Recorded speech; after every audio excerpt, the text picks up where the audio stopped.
So Vimeo banned natural news now on top of all the other bans. You know, we've been banned by Twitter and banned by Facebook and banned by Google and banned by, gosh, everybody, Pinterest, you name it.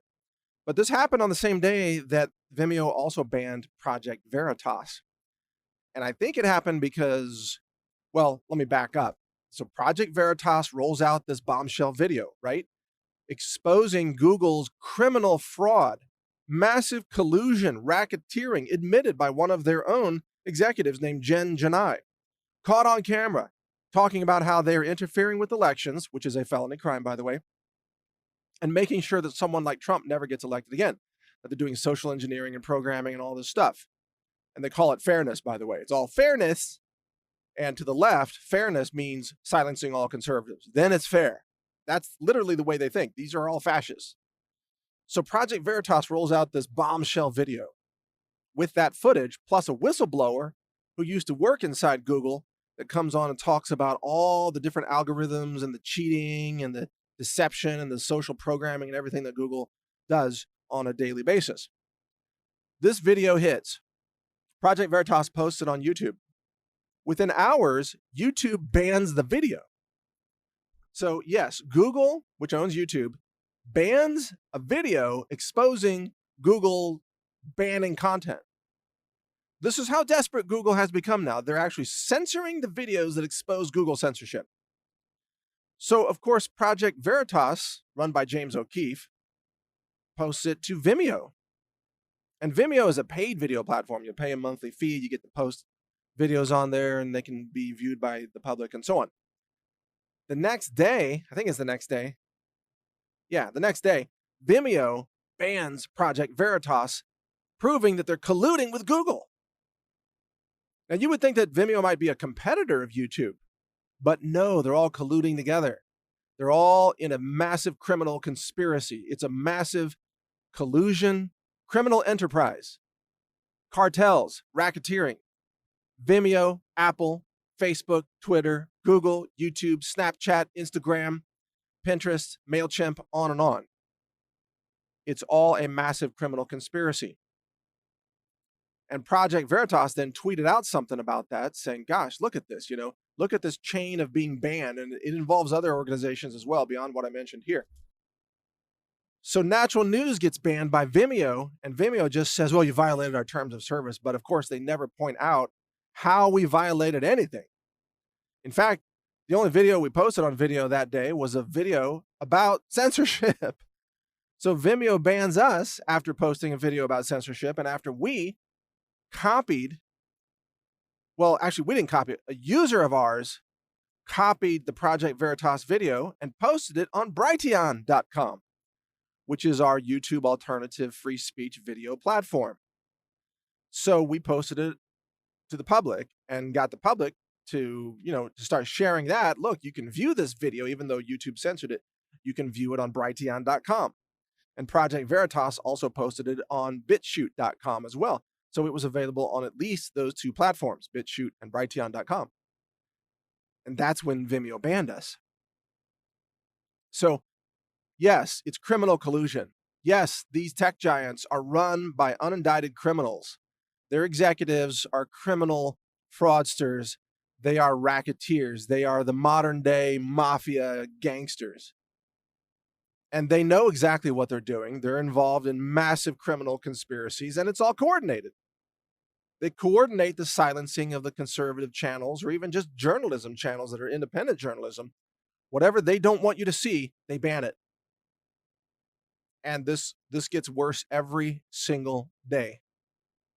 And so far, Trump has done nothing to stop it, even as surely he must realize that he's going to lose the 2020 election and America will descend into an Orwellian nightmare, a fascist nightmare of thought control, speech control, total censorship, total monopoly over all tech platforms. No competitors allowed to rise up and compete because you'll be blocked by Google on the Android platform or you'll be blocked by Apple. Look at Gab.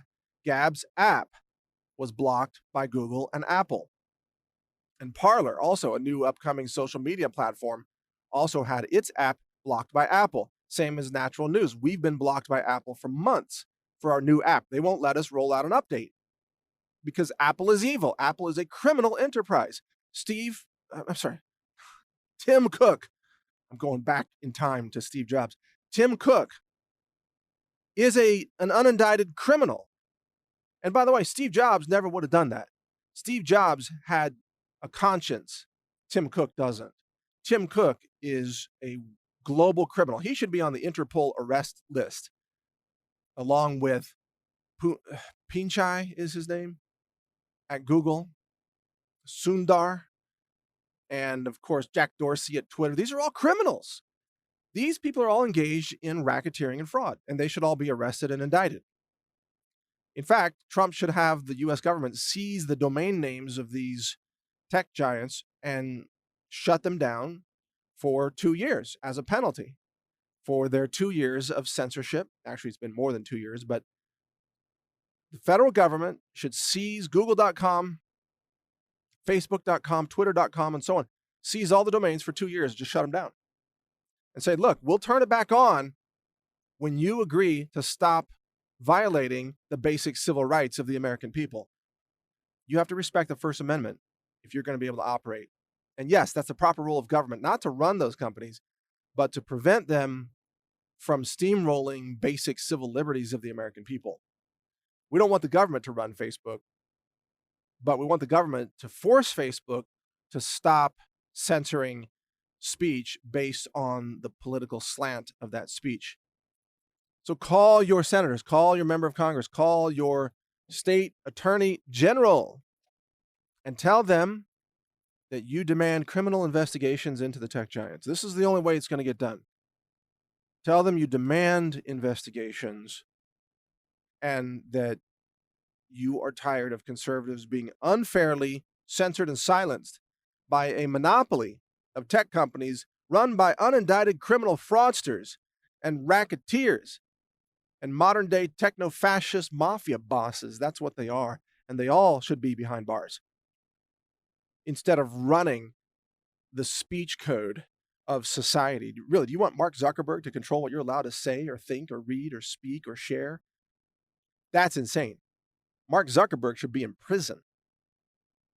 Mark Zuckerberg should be in a 5x5 concrete cell because he's tried to create that for your mind.